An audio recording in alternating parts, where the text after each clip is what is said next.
Hi friends, welcome to my recap of Governing Body Update number 5 for July 2022 in the midst of the Pursue Peace Convention, which is online this year. So thank you so much for tuning in. Let's dive right in and see what Gerrit Losch has to say. Since our last report, there have been some exciting developments. On May 31st, 2022, the governing body informed all branch committees that we would now resume all forms of our public ministry, except house-to-house work. Is that really news? What forms of public witnessing do they have? Cart witnessing and door-to-door evangelism. They've already been writing letters, and they have been making phone calls. I have to be thinking that the Jehovah's Witnesses are really breathing a sigh of relief. Everybody knows that the door-to-door witnessing has not been effective, friends. There's so much rejection when people answer the door, if they even answer the door, and honestly, it just feeds into their persecution complex, doesn't it? Around the world, our brothers and sisters were thrilled to resume public witnessing. After resuming in-person preaching, one sister said, "It was like we were resurrected. We were gone, and then we were back. It was unifying." Going back to witnessing was like being resurrected and coming back from the dead. Listen, Jesus Christ conquered death when he was resurrected bodily, thereby providing salvation to all who believe. The Jehovah's Witness preaching work is not like being resurrected. It has absolutely nothing to do with salvation for those who listen and those who push this Watchtower propaganda. Bad analogy, Losch. Oh, but that was intentional because he's a deceiver. And the brother said, "It was like riding a bicycle. It all came back quickly, and we had a great time." A member of the branch committee in the United States was working with a small group making return visits that they hadn't made in person since before the pandemic. He said, "I was worried that people would be standoffish or that they'd be worried about the virus, but that just wasn't the case at all."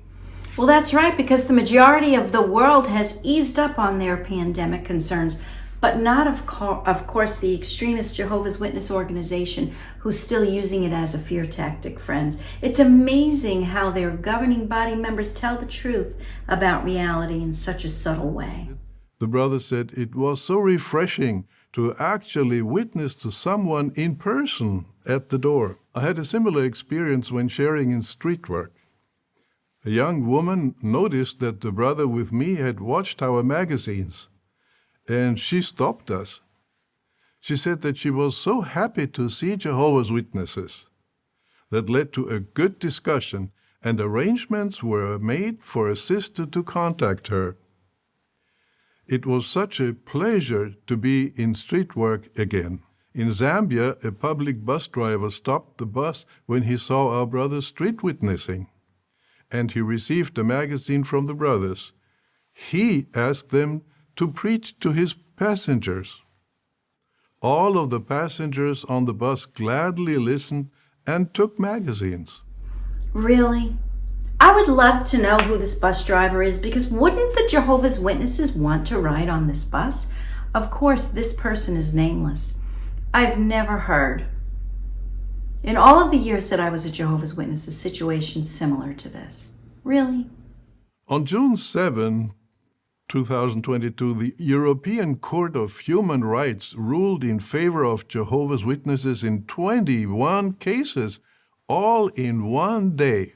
We praise Jehovah for these fine victories. In the following video, brothers working with the World Headquarters Legal Department answer these questions. Brothers, this decision is truly historic. Throughout the 196-page decision, the court meticulously dismantles the lies that Russia has used to persecute our brothers and ban our worship. Shane, in what way specifically did the court condemn Russia?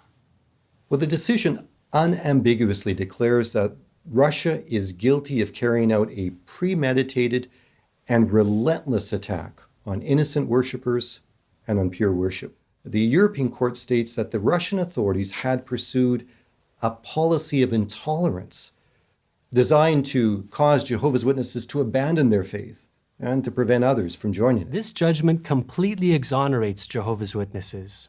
For example, Russia claimed that our publications and website are extremist simply because we believe that we have the truth. Simply because we believe we have the truth.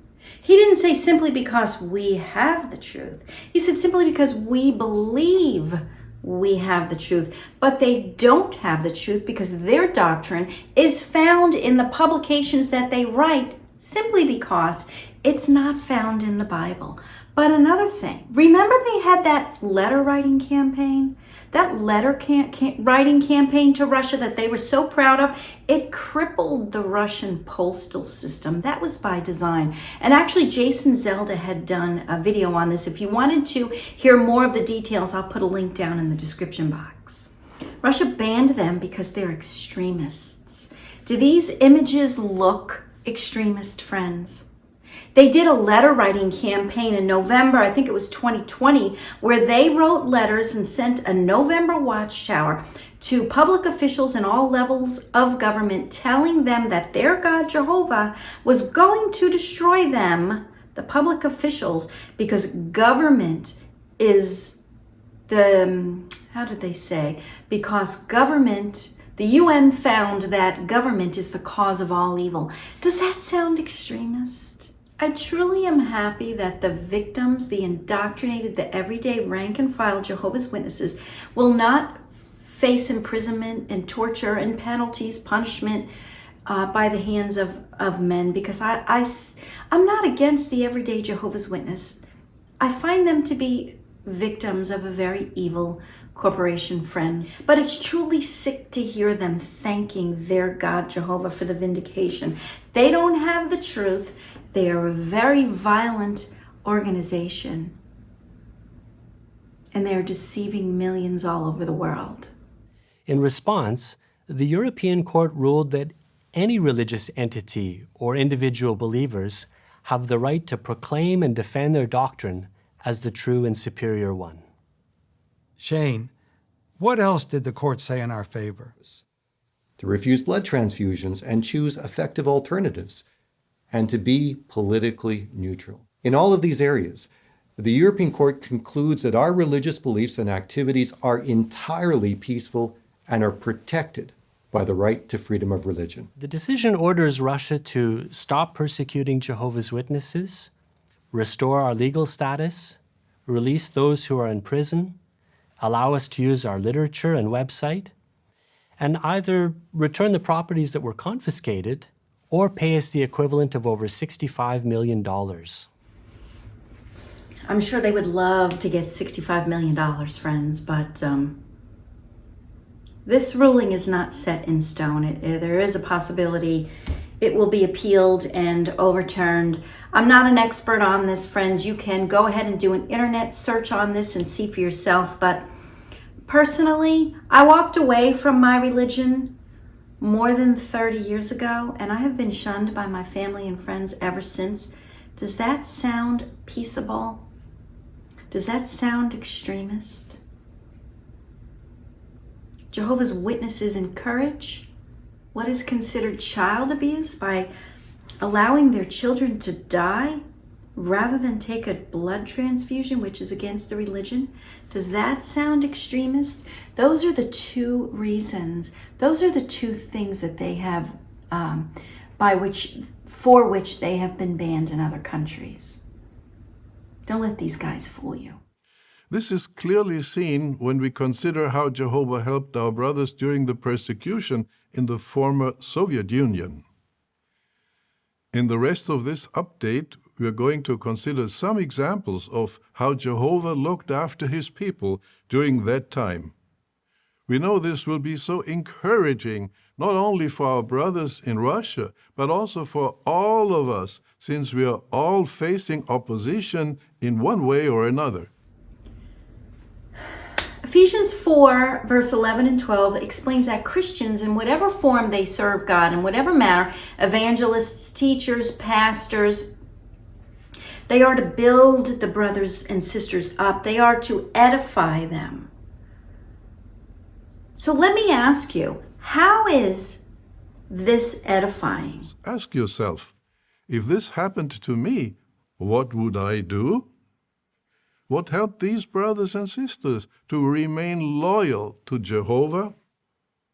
How does asking yourself, if this happens to me, how is that building one another up? Take a look. I was baptized at the age of 15. Few weeks later, school administration discovered that I am one of Jehovah's Witnesses and decided to readjust me and our family so that we renounce our faith. At the age of 18, I received a conscription to the Soviet Army, but I refused and was sentenced to 2 years of imprisonment. After serving the sentence, I married a lovely and faithful sister, Lydia. Soon after, I received a second call to join the army. This time, the court rendered a sentence of 3 years in a unit of strict regime. Emotionally, this was so difficult that I ended up in a hospital. Soon, we lost our unborn baby, and here I was, alone in a foreign land, unable to speak the local language. In view of the imprisonment of my husband, I was not able to find a job. She ends up in the hospital, her husband's in prison, she loses her unborn baby. And this is supposed to encourage the witnesses. Prison guards were cruel and would often beat the prisoners. I suffered such mistreatment as well. More than that, I was isolated from my family and from my spiritual brothers and sisters. Lydia was a special source of support for me. Almost every day she wrote me letters. I received more letters than all other 30 inmates combined. He receives more letters than all 30 inmates combined. To support my husband spiritually, in my letters I would include verses from the scriptures and quotations from publications, trying to put them in a way that the censorship would not be able to spot them. Christian meetings were a source of strength for me. I never missed them. On one occasion, when we held a meeting in our home, a group of militia and KGB broke in. I was sentenced to pay a fine of 50 rubles. At the time it was a large sum of money, but I was not intimidated and never stopped attending meetings. I used opportunities to give a witness to others in the prison. There were instances when an audience of dozens of prisoners would listen to me. There were many occasions when the help I received could not have come from any other source but Jehovah. The weaker I was, the more help came from Jehovah. Let us not think about how we are going to endure tests. Think about how Jehovah will help us. He will give us strength to endure everything. What we need is the right positive attitude toward difficulties we face. And we have to be determined to stay faithful to Jehovah to the end. Have a good attitude and stay faithful to Jehovah to the end. In our next interview, notice how parental training, regularly taking in spiritual food and remaining determined never to compromise, helped Joseph and Vera Russo to endure persecution. I dealt with persecution when I was 6 years old. My father and older brother were sentenced to 25 years in prison as conscientious objectors. I wondered if I would ever see them again. However, thankfully, they were released 2 years later.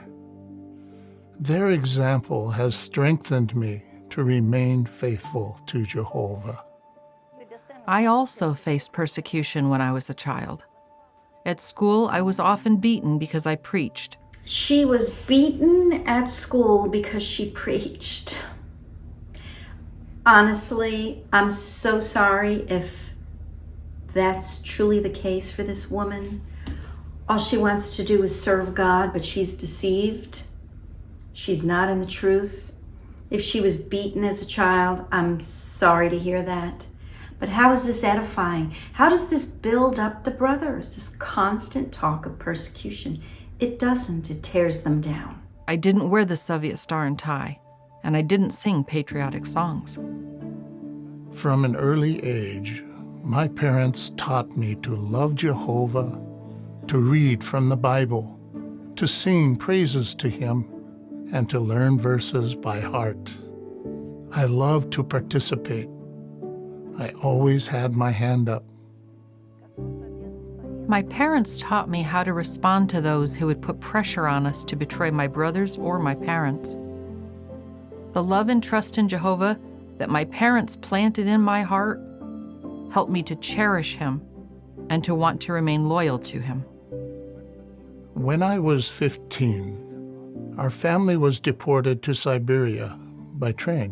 When I was in Kazakhstan, I was arrested and sentenced to 5 years. Oftentimes, the prison guards pressured me to compromise and renounce my faith. But meditating on the issue of Jehovah's sovereignty helped me to stay firm. I prayed to Jehovah for the strength to endure and to remain faithful. Reading the Bible helped me to endure trials and not to make any compromises, no matter what.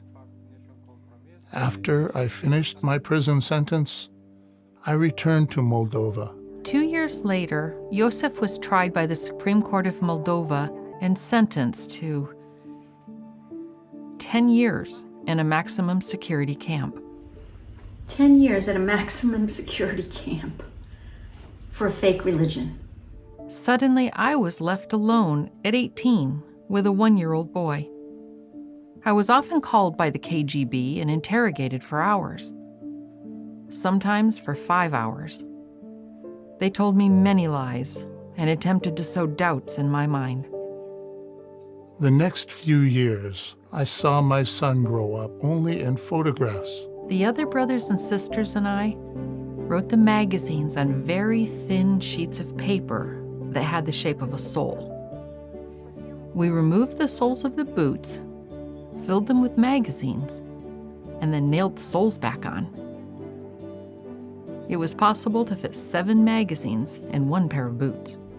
She hides magazines in a pair of boots. Not the Bible, not the Word of God.